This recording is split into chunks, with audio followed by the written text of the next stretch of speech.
Action stocks लेकर हमारे सहयोगी अंश भीलवार हमारे साथ जुड़ गए हैं। अंश, बताइए कहां पर एक्शन हो रहा है आज?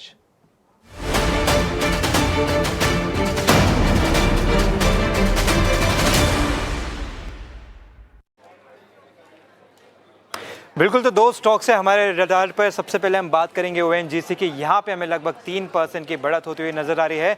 दरअसल एक रिपोर्ट के हिसाब से सऊदी अरामको इसमें स्टेक खरीदने वाली है, ओएनजीसी के साथ साथ बीपीसीएल में भी खरीदने वाली है, जिसके चलते यहाँ पे पॉजिटिविटी बनती हुई नजर आ रही है।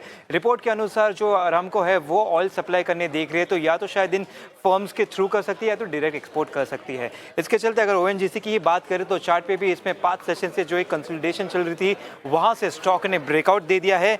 काफी समय से एक डाउनवर्ड स्लोपिंग रेजिस्टेंस बना हुआ था, वहां से भी आज काफी अच्छा ब्रेकआउट देता हुआ नजर आ रहा है। साथ ही साथ 100 डीएमए को भी पार करता हुआ दिख रहा है, तो इसलिए इसमें काफी बुलिश प्रेशर बनता हुआ नजर आता है। दूसरा स्टॉक जो हमारे लिस्ट में है वो है ब्रिटानिया का।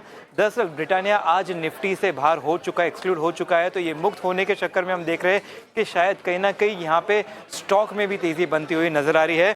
साथ ही साथ अगर इसे हम चार्ट पे भी देखें तो 100 डीएमए को पार करता हुआ दिख रहा है।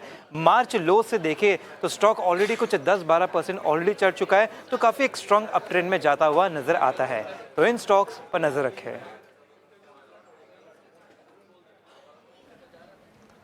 ठीक है, ये कुछ स्टॉक्स हैं जहां पर आज हम एक्शन देख रहे हैं। वैसे देखिए, आज बाजार में ना मतलब बहुत ज़्यादा कोई स्टॉक स्पेसिफिक कोई बड़े मूवर्स नहीं है। बीएसई को अगर आप छोड़ देंगे तो ऐसे बड़े बड़े मूव्स बहुत कम दिखेंगे, लेकिन ये अंश ने आपके लिए काम किया है और ये कुछ एक्शन वाले स्टॉक्स आपके लिए खोज के लेकर आए हैं।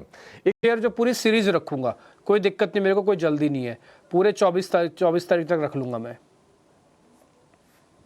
तो आई थिंक एसबीआई पे फोकस रहेगा मेरा इस सीरीज में, और मुझे लगता है कि बैंकिंग एज ए सेक्टर भी ये सीरीज में परफॉर्म करना चाहिए। पीएसयू बैंक पे फोकस है हमारा। शो की शुरुआत में यूनियन बैंक भी मैंने रिकमेंड किया था, और मुझे लगता है एसबीआई को यहाँ पे बाय किया जा सकता है। और टारगेट अगर आ सकते हैं तो 840 850 तक आ सकते हैं, और स्टॉप लॉस होना चाहिए करीब 740 का। आपकी तरफ से एसबीआई, कुणाल परार, आपकी तरफ से सीरीज का शेयर। वेल, सीरीज के शेयर की बात करें तो जिस हिसाब से फिलहाल मोमेंटम देखने को मिल रही है डीपी जी, मुझे लग रहा है कि आने वाले दिनों में एक स्टॉक बहुत ही चमकेगा। मैं भी बैंकिंग से ही कोई स्टॉक उठाऊंगा, और वो स्टॉक का नाम है एचडीएफसी बैंक। आप देखिए, कोटक बैंक ने जो अपनी चाल है वो दिखा दी है, और कोटक बैंक ने इसी सीरीज में अपनी चाल दिखाई है। आने वाले सीरीज में भी कोटक बैंक पर अच्छी खासी मोमेंटम देखने को मिल सकती है, लेकिन एचडीएफसी बैंक भी उस चाल को चेस करेगा और कोटक बैंक को बीट कर सकता है। 1830 के अराउंड ये स्टॉक है, और इतना नहीं टिम्पी जी, ये स्टॉक जब 1720 या 1690 के अराउंड था तब हमने मल्टीपल टाइम इस स्टॉक में रिकमेंडेशन दिया हुआ था। आज इस लेवल पे वापस रिकमेंडेशन मेरा बनेगा एचडीएफसी बैंक में पोजीशन लॉन्ग करके जाने की।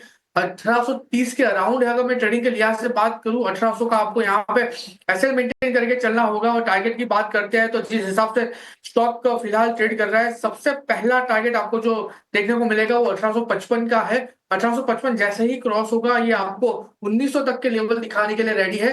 तो ये जो सीरीज, आने वाली सीरीज का जो किंग होगा, शेयर होगा, मुझे लग रहा है कि एचडीएफसी बैंक हो सकता है।